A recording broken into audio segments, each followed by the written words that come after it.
Pope Francis, a beloved symbol of humility and progress, lay dead under mysterious circumstances.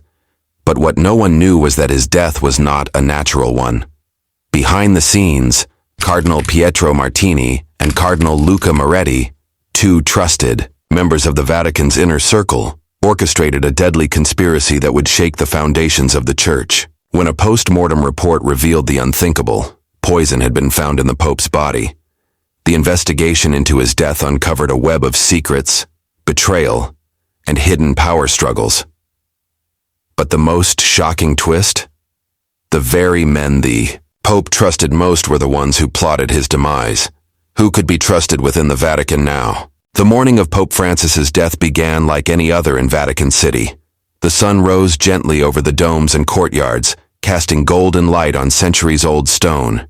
Cardinals, nuns, and staff went about their routines in hushed reverence, unaware that a moment in history was quietly unfolding behind the closed doors of the Apostolic Palace. Inside his modest residence, the 88-year-old Pope was found unresponsive by one of his aides. He was lying peacefully in bed, his rosary clutched gently in his hand, as if he had drifted into eternity mid-prayer. Within minutes, the Vatican issued a formal announcement. Pope Francis had passed away of apparent heart failure during the night. The world reacted with an outpouring of grief. Crowds began to gather outside St. Peter's Basilica almost immediately, many holding candles, weeping, openly or silently praying. Across the globe, news outlets ran tribute reels highlighting his legacy, his commitment to the poor, his deep humility, his relentless push for change within the Catholic Church. Even non-Catholics spoke of him as a rare spiritual figure in a cynical world. He had become more than a pope. To many, he was a symbol of hope in an age of division. Tributes poured in from every continent. The U.S. president gave a televised speech praising the Pope's courage and compassion. The United Nations lowered its flag to half-mast. In Buenos Aires, where his journey had begun as Jorge Mario Bergoglio, a crowd gathered in silence outside the cathedral where he once served as archbishop. The sense of loss was palpable, heavy, and sincere. Inside the Vatican, preparations began for the elaborate funeral rites. Cardinals were summoned from across the globe to attend the conclave that would eventually elect his successor. Behind closed doors, high-ranking officials spoke in hushed tones, already weighing the future of the Church. But no one suspected anything unusual about his passing. At least, not yet. The official cause of death, congestive heart failure, seemed entirely plausible for a man of his age, especially one who had suffered health issues in the past. Most accepted it without question.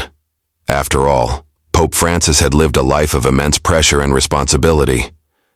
But in a quiet, sealed room within the Vatican, the autopsy was already underway, and the results it would yield, though hidden, at first, would soon begin to unravel one of the greatest mysteries in modern church history. 7 days had passed since the death of Pope Francis, and the world was slowly adjusting to life without him. Black drapes still hung from balconies across Vatican City, and pilgrims continued to arrive by the thousands to pay their respects. The media had turned its attention to the upcoming conclave and speculated on who might be elected next. The sorrow was still fresh, but the machinery of tradition kept moving. Then, without warning, something surfaced that would shake the very foundations of the narrative surrounding his death. An Italian journalist working for a small but respected investigative paper received an anonymous email in the middle of the night. The subject line was short: "Truth about the Pope." Inside was a single attachment, a scan of what appeared to be an internal Vatican document. It was a page from the confidential post-mortem report of Pope Francis. At first glance, it looked medical and technical, but one sentence stood out in bold red ink. Unidentified toxins detected in hepatic and renal tissue. In simpler terms, poison was found in the Pope's liver and kidneys. The journalist, cautious but intrigued, began verifying the source. The metadata from the email showed it had come from a secure Vatican address. Not a fake, not a spoof. Someone inside the Vatican had sent it. The journalist published a small article hinting at inconsistencies in the Pope's cause of death, without revealing the document outright. The piece barely made waves, but inside Vatican walls, it set off a storm. Vatican officials scrambled. Internally, a quiet crisis team was formed to assess how the document had been leaked and whether the information was authentic. The full autopsy report had been tightly restricted. Only a handful of senior figures were supposed to have access to it. The idea that the Pope may have been poisoned was unthinkable. Yet there it was, in black and white. Outside the walls, whispers began to circulate among the press and within church circles. If true, this would be one of the most significant crimes in Vatican history. But the Vatican offered no comment, neither confirming nor denying the report. That silence only fueled suspicion. If it had been a hoax, why not simply say so? As the world continued to mourn, an invisible thread of doubt began to unravel. What if the death of Pope Francis wasn't natural? What if someone had wanted him gone and had found a way to make it happen quietly, under the cover of reverence and tradition? As quiet speculation began to ripple beyond Vatican walls, a small group of internal investigators was discreetly tasked with reviewing Pope Francis's medical history. Their goal was not to confirm a poisoning. That possibility was still too explosive to admit aloud, but to verify whether the leaked post-mortem report had any basis. What they found raised more questions than answers. The Pope's official medical records, which should have spanned over a decade of care, were curiously incomplete. Entire sections were missing. Routine checkup results had vanished. Blood test reports from the past year were nowhere to be found. Even digital logs from the Vatican's private clinic showed evidence of deletion. This wasn't a technical glitch. It was deliberate erasure. One of the Pope's private physicians had retired just months before his death. When approached by the investigative team, he declined to speak in person. Instead, he sent a carefully worded statement, saying he had been asked to hand over all materials to senior officials and had no further involvement in patient matters. That in itself wasn't suspicious. Protocol dictated that all papal medical information be archived securely. But when investigators checked the supposed archive, it was empty. Equally strange was the sudden reassignment of medical staff who had been closest to the Pope in his final weeks. A nurse who had assisted during several overnight stays had been transferred to a post in Malta.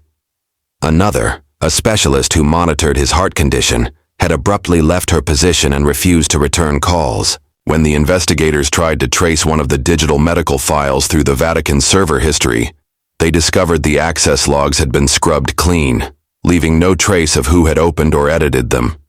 The deeper they looked, the more it seemed that someone had gone to great lengths to erase the final chapter of Pope Francis's health. But why? If he had died naturally, what was there to hide? And who had the authority and the access to tamper with such sensitive data? The Vatican had always been a place of sacred tradition, but it was also a place of secrets, corridors within corridors, hidden behind centuries of protocol. For those now looking into the Pope's death, one truth was becoming unavoidable. Something had been covered up, and whatever it was, it began long before the night he died.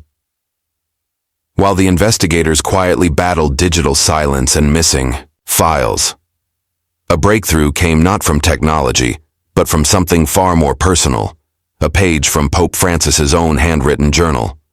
It surfaced through a Vatican archivist who claimed to have received it anonymously in an unmarked envelope.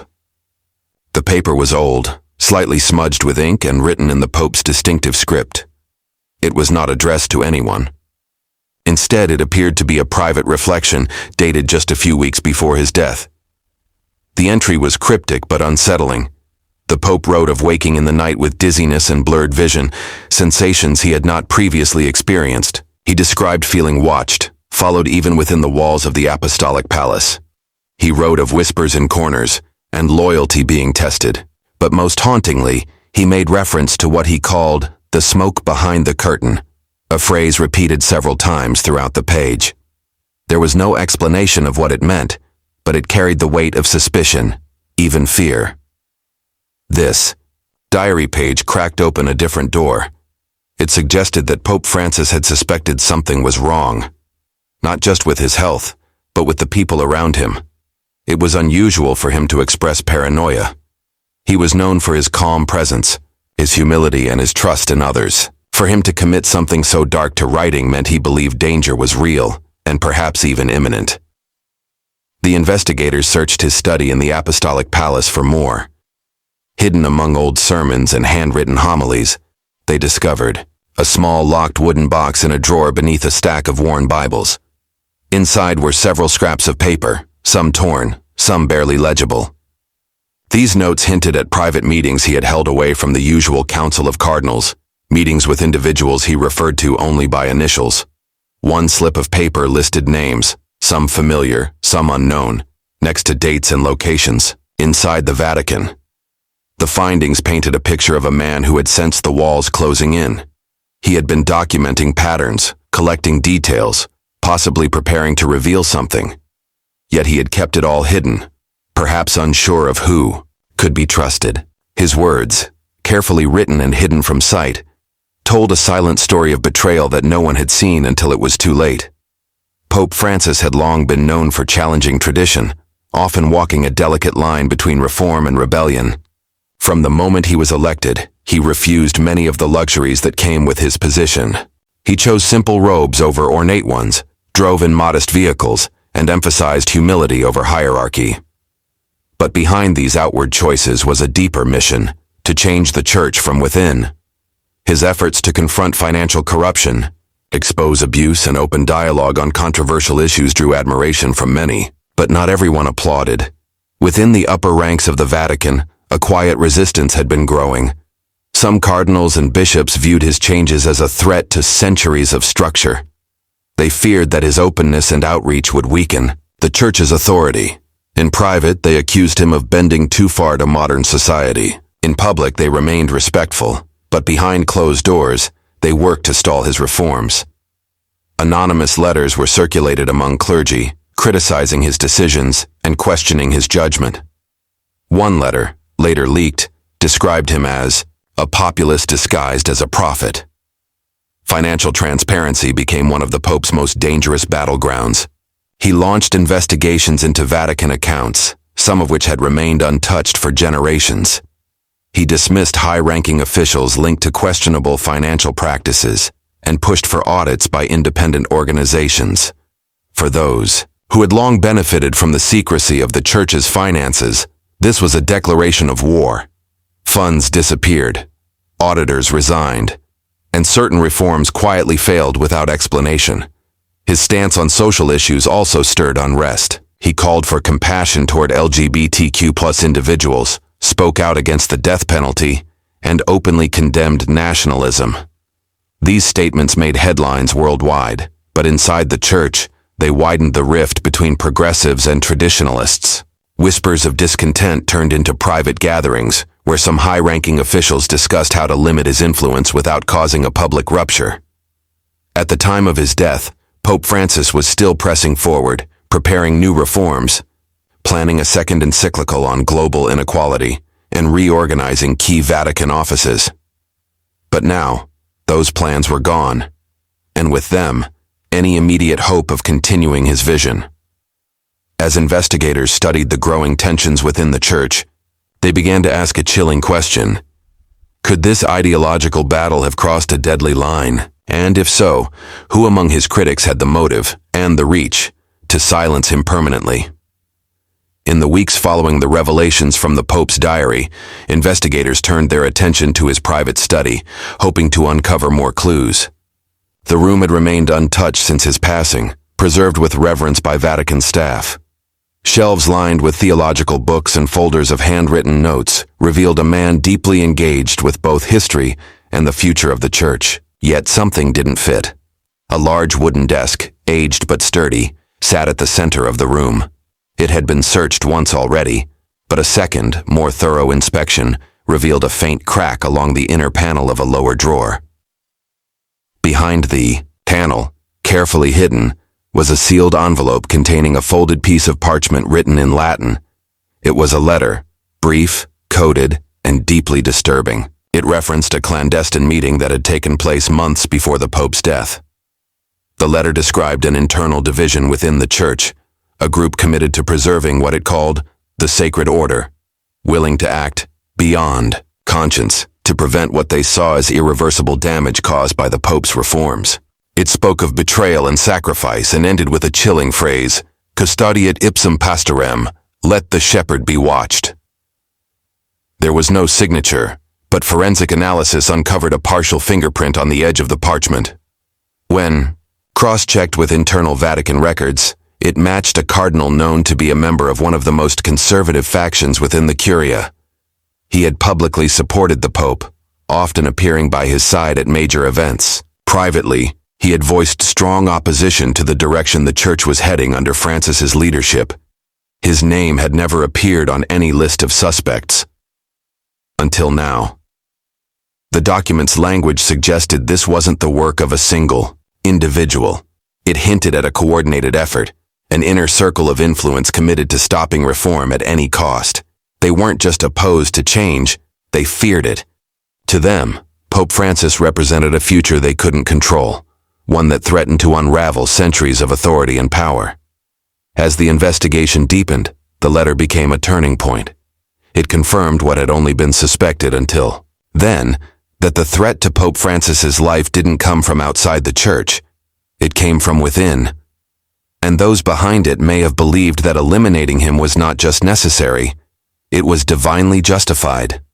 The poison found in Pope Francis's body was unlike anything commonly used in modern cases of assassination. After consulting international toxicologists, the investigators finally traced it to a rare plant extract derived from a species native to South America. Known for its slow-acting properties, the compound was historically used by indigenous tribes during ritual executions, chosen specifically because it mimicked natural death while slowly shutting down internal organs over time. The irony was chilling. The poison came from the very continent Pope Francis called home. Once the toxin was identified, the focus shifted to how it entered the Pope's system. Medical records were unreliable due to the widespread deletions, so investigators began reviewing his last few public appearances and private health treatments. It was known that Pope Francis had undergone several routine checkups at a private Roman clinic in the months leading to his death. The clinic was small, prestigious, and served a limited list of clients approved by the Vatican itself. One particular visit, just 5 weeks before his death, stood out. That visit had not been officially logged. No appointment appeared on the clinic's calendar, but security camera footage, quietly obtained through an outside contact, showed the Pope arriving through a side entrance in the early morning hours, accompanied by only one aide. The footage showed him entering a private room with a medical specialist who had since resigned and left the country. A few hours later, he exited looking pale and fatigued. Further investigation revealed that a small shipment of South American herbal compounds had been delivered to the clinic 3 days prior. The delivery was labeled as traditional medicine for research purposes and signed for by a junior staff member. When that staff member was finally located, he admitted under pressure that he had been asked to sign without knowing what the package contained. No one at the clinic could say what happened to the contents. The chain of evidence was thin but compelling. Whoever had poisoned Pope Francis likely had access to both his schedule and his body, through food, medicine, or injections administered under the guise of treatment. The use of such a rare toxin was no accident. It was chosen for its ability to leave almost no trace, to act slowly, and most of all to allow death to appear natural. The perfect tool for a crime that needed to stay hidden. As investigators continued to piece together the puzzle, their attention turned to those who had been closest to Pope Francis in his final months. Among the names was one that had barely drawn interest until now, a longtime aide who had served the Pope faithfully for nearly a decade. This man had no official title of power, no public role in church leadership, and yet he was everywhere in the background. He coordinated the Pope's daily schedule, managed his personal correspondence, and even oversaw his meals and medication. Quiet, efficient, and deeply trusted, he had been a constant presence in the Pope's private life. His name was absent from earlier inquiries, but now, as surveillance footage and schedules were reviewed with sharper eyes, a pattern emerged. He had been alone with the Pope more than anyone else. He had accompanied him to the unlogged clinic visit weeks before the death. He had been the last person to see him alive. And curiously, after the Pope's funeral, He had taken an unexpected leave of absence, citing grief and exhaustion. When investigators tried to reach him, he was gone. Initial attempts to track him through church networks failed. He had left no forwarding address, and his Vatican-issued phone had been turned off permanently. But a search of his apartment turned up something curious. Several personal items were missing, including travel documents. It became clear he hadn't just stepped away, he had disappeared deliberately. The Vatican discreetly issued an internal alert and began working with international agencies to locate him. In the meantime, more evidence surfaced. A Vatican server log, previously overlooked due to missing timestamps, was recovered and decrypted. It showed that the aide had accessed the Pope's medical records repeatedly in the final month before his death, something that was not part of his duties. He had also viewed internal reports on upcoming reform measures, including plans to restructure several Vatican departments known for their secrecy. The investigation now pointed clearly in one direction. Whoever had orchestrated the poisoning needed someone close to the Pope, someone with unrestricted access and complete trust. And the aide, who had been by Francis's side through it all, fit that profile perfectly.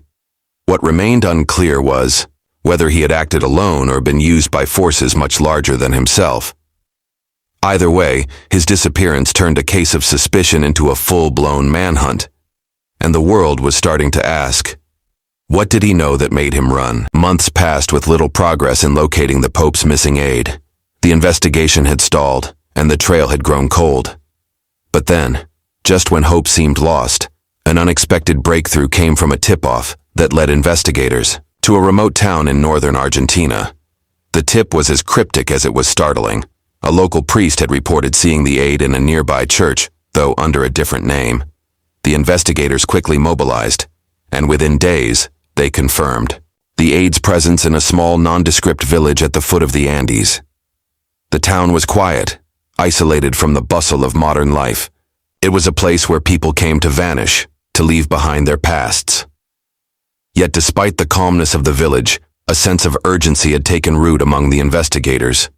As they combed through local records and questioned residents, they learned that the aide had been living under an alias, renting a modest house near the edge of the town. But he had not come alone. A woman, who appeared to be his wife, and a young child had also been with him. Neighbors described him as quiet, withdrawn, and seemingly intent on blending into his new life. The authorities in Argentina were notified, and an operation was launched to arrest him quietly. The investigation had reached a pivotal moment. This man held the key to unraveling the truth behind Pope Francis's death. He had been close to the Pope during his final days, and his sudden disappearance seemed to suggest he knew far more than anyone had initially suspected. What had driven him to flee? And why had he seemingly turned his back on everything he once stood for? A few days later, the aide was found. He was arrested without resistance as he sat in a small cafe, reading the newspaper. When he was brought in for questioning, he appeared calm, almost eerily so, but the fear in his eyes was unmistakable.